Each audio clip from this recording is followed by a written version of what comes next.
Brakati Yahweh, Brakati Yahushai, Brakati Yahweh, Brakati Yahushai, Brakati Yahweh, Brakati Yahweh, Bahashim Yahushai, Bahashim, Chak Wadash, the belongs to the apostles and the elders of Great Millstone, which rule well. Salutations to the hopeful elect out there, you Akim to Zadakim, that do this to get the utmost truth and sincerity. On the pre-Shaman, this week's topic is going to be entitled Dealing with These Holidays, alright? Quote unquote holidays. Because I'm saying quote unquote because the world commonly call these holidays, but we know according to the scripture, holidays is meaning holy days, and things like Thanksgiving and Christmas is not a part of our high holy days, right? And when I say our, I mean the nation of Israel, the Negroes, Latinos, and Native Americans on their father's lineage.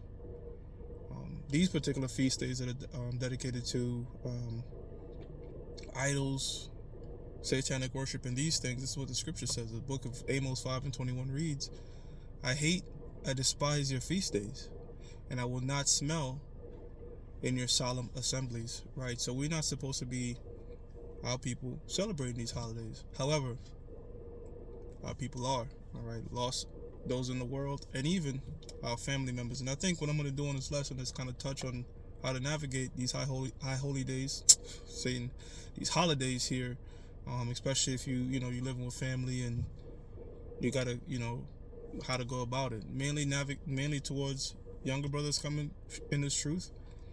Brothers that have been in this already kind of learned from experience that the best course of action really, if somebody tell you Happy Thanksgiving, is your best course is just to say it right back. Years ago I did a lesson called Just Say Merry Christmas. You'll find it far easier. You save a lot more time if you just, hey, Merry Christmas, Happy Thanksgiving, you eat the food and go about your fucking day. Because what you come to find out is when you go back and forth and you try to explain what was happening on Thanksgiving and the pilgrims and the genocide that happened to the tribe of Gad, Native Americans, all you're gonna do is just push people away and really burn unnecessary bridges, because you're gonna sit there trying to debate, try to explain things, and guess what? They're gonna leave the same fucking way. All right, you're just gonna have animosity towards you, and you'll find you're not gonna convert anybody. It's much easier to just agree with your adversary quickly, as the scripture says, right? Concerning these high holy days. Now, the book of Galatians, chapter 4, verse 16 says, "Am I therefore become your enemy because I tell you the truth?" When you tell people this truth, you're gonna get more enemies. For the most part, more people are gonna be against it than with it. And in other words, they're not going to agree with you. You could bring out scriptures. They could even call themselves so-called in the scriptures, so-called Christians, and you bring out Bible verses. They might even agree with you, but they're going to keep still, caught up in these ways and shit. So I've come to, again, from this experience, and you brothers, it's just far easier to just not really be, have your Clark Kent mode concerning these high holidays. When you're out there on the highways and byways, you're Superman, all right? But it's easier to just be Clark Kent when you're not out there on the highways and byways. You know what I'm saying? Play it cool. My wife, she was setting up a Christmas tree and shit.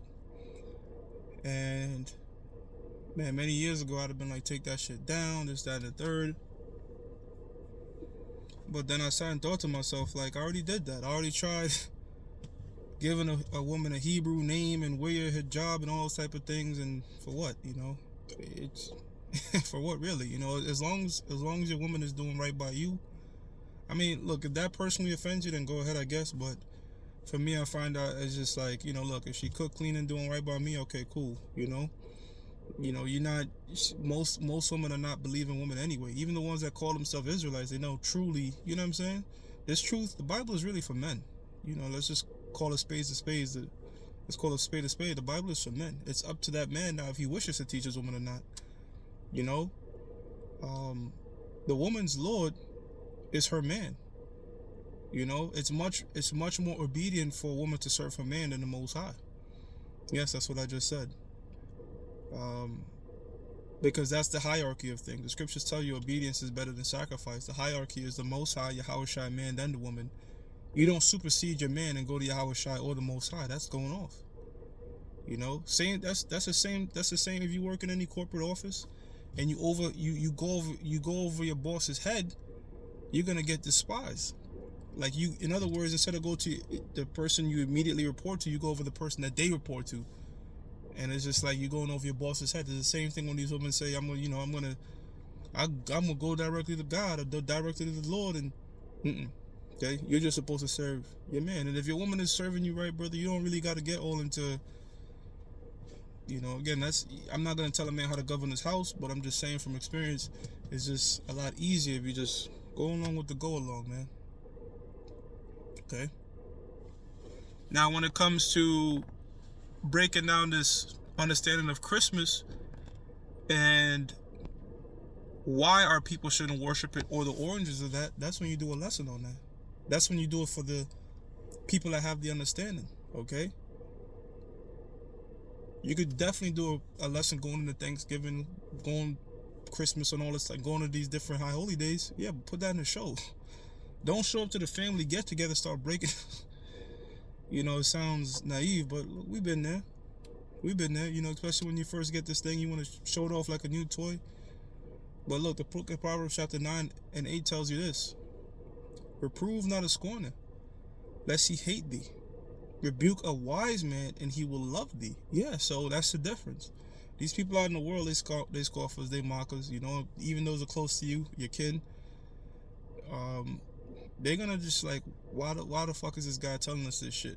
That's what's gonna be the outcome. However, if you have a man sincerely trying to learn the true origins of these high holy days that they keep in this society, guess what? You put together some scriptures, you put together some lessons and break it down. He's gonna love that.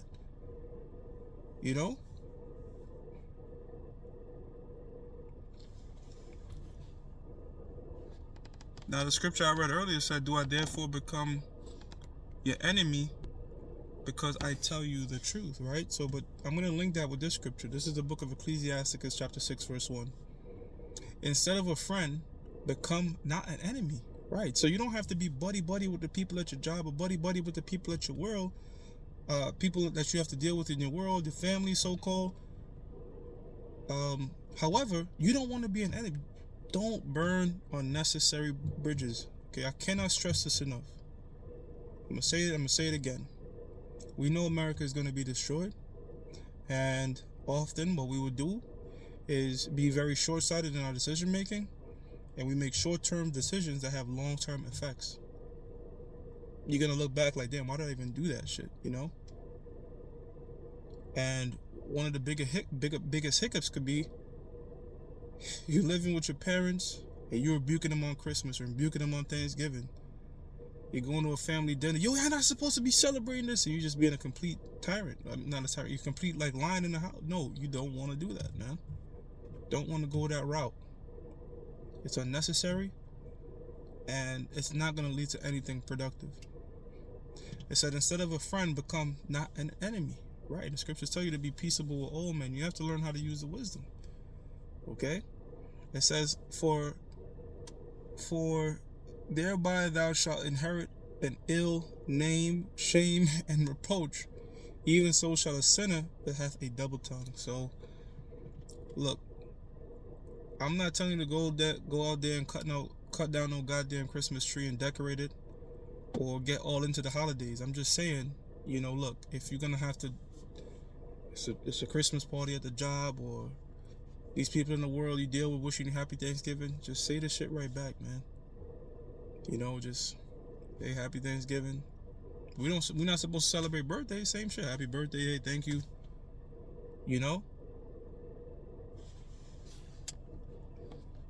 That's how you wanna navigate with these holidays. Again, this is mostly for brothers that are just recently coming into truth. This is the book of Proverbs, chapter 1, verse 1. It says, the proverb of Solomon, the son of David, king of Israel, to know wisdom and instruction, to perceive the words of understanding. Wisdom and instruction, knowledge, understanding is all found throughout the scriptures. And what we're covering right now is just really going into subtlety, right? Being under the web. So the word subtlety means sub, under, tillis is web. To receive the instructions of wisdom, justice, and judgment, and equity. To give subtlety to the simple, right? To give subtlety okay, to the simple. So again, you know, it's being subtle, is being wise. Scripture tells us to be wise as serpents, harmless as doves. There's a reason, you know, you see a lot of these jakes, they get beat up by the cops, beat down, shot, killed. And when you watch the video, for the most part, they're resisting. They're resisting, they're doing something, you know? But we were taught, if a cop, I know, verbatim, Elder Inat said years ago, if a cop pull you over, roll down your fucking windows, how may I help you, officer? That was wisdom right there. Now look at the opposite. Look at Tyreek Hill. Nigga rolled back up his tinted windows against cops and shit. He could have got gunned down. So when you navigate and when you dealing with these people in the world, you know, you could know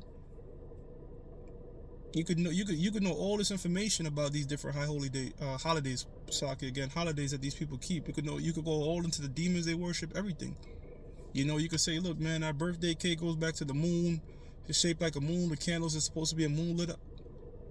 But why would you? Save that for your videos. Save that for your videos. It could be very edifying, but save that for your videos. Give it to the people that are wise. Give it to the people that want to learn these things. Okay? It says to give subtlety to the simple, to the young man, knowledge and discretion. And that's, hey, knowledge and discretion. You know, really knowing, you know, as they say, a time and place for everything. You know what I'm saying? And one thing I say too about this whole holiday thing is, man, it's the spirit, the holiday spirit is dead, man. You know, when I first came to this country, it was a far more mirthy. I don't even know mirthy's a word, but you know what I'm saying? But it was just like, you could feel that. Now, shit feel real dead-like. But still, people are going to be, you know, doing their thing, whatever. But I'm just saying it is definitely dying. You know? Now, we know this for edification. Ecclesiastes 7:2. It is better to go to the house of mourning than to go to the house of feasting, right? So if you know, if you have full autonomy, it's better not, you know, it's best to just, you know, do a show on these days and stick to yourself, you know, if possible. But for brothers that got, look, man, I got a family, you know, and I know when we do these family get-togethers, my parents know I'm in the truth. And they know when I first came in the truth, I used to be rowdy and shit like that and trying to teach. But now they, you know, they get it. They saw that I calmed down a lot. And same thing when I go see my wife's parents, right? I'm not trying to tell them what tribe they are and don't eat that and don't. I just go over, hey, some fucking rice and peas, some turkey, some salad, cool. Bust that down with some vegetables. Call it a night. That's it. And the scriptures speak about that too in the book of Corinthians. I should have got that precept too. Pretty much, it's pretty much going into, like, you know, these feasts, sacrifice unto idols, something to that effect. But you know, really, that's just going into the fact that really, it's okay to have a feast on those days, because you're not praying to them, you're not worshiping those spirits that these people are worshiping. You know that your true power is Yahweh Bashim Yahushai, and at the end of the day, you're just there to have a meal. That's it. You're just there to have a meal, say your highs, say your byes, say your greetings, and go about your day. It says, it is better to go to the house of mourning than to go to the house of feasting. And that's how come when you look at Great Millstone, we're not having any parties and it's an Israelite party and all this type of shit these other camps are doing. When you come to Great Millstone, it's about doing lessons and shows, all right? We have our own high holy days and our own feast days, according to the scriptures. You see? It says, for that is the end of men, and the living will lay it to his heart, right? Because you know what happens when you go to the house of feasting? You're on your lees. You know, you're not being circumspect. You're comfortable. You're not, you know, on high alert. And a destruction could come. Or if you're in the house of mourning, you know, you have a different sort of spirit about you. You see? And that's what we do. We're in the house of mourning. Now look, I'm gonna tell you, you know, straight, it is balance, you know. Sometimes brothers are celebrating, drinking some yayan and having a good time. We're not just, you know, you coming in, we just some fucking, you know, just some monks and shit trying to levitate. I didn't say it like that, but you know, it's about balance, bro. We're not being over righteous, you know. We're not being over righteous and shit. It's about balance. See, there's a time to have your mirth. There's a time to relax. Ecclesiastes 3:1 tells you that. Okay. There's a time when you fasting, you're going through all types of hell, and there's times when the Most High you don't come in this truth from start to finish just catching hell. That ain't balance. The Most High does things in cycles. You have your ups, you have your downs, you have your times where everything might be going like shit. And that could be prolonged for a month, a year, 2 years, multiple years. And then you can have a time when the Most High just, everything is hidden for you. Everything is hidden. Everything you touch is just hitting. You know, money coming through, your shows is taken care of. Most High sending you some piece of ass. Job going good, everything going good. Just know that ain't gonna last forever. Same thing too with you brothers that's catching pure hell. It ain't gonna last forever, man. If you enduring this thing, it doesn't last forever. The Most High tests you in both scenarios, man. All about balance. So I'm gonna give all praises to Yahweh, Ba'ashim Yahweh Shah, Ba'Hashem Rcha Kodash. Double honors to the apostles and the elders of Great Millstone True Well. Salutations to the hopeful elect out there. You Akim to Sadakim that do this thing and you have most truth and sincerity. Shalom.